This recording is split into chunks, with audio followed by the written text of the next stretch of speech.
કે મેં તો લીધી રે કંકાવતી મારા હાથમાં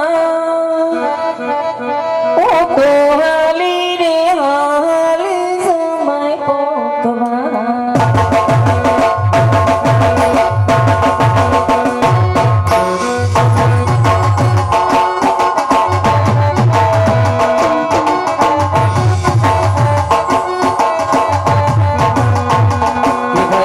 ભૂલેડા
લગાનો નાથ મારો રાજા કર છોડ છે એને અપને માયા લગાની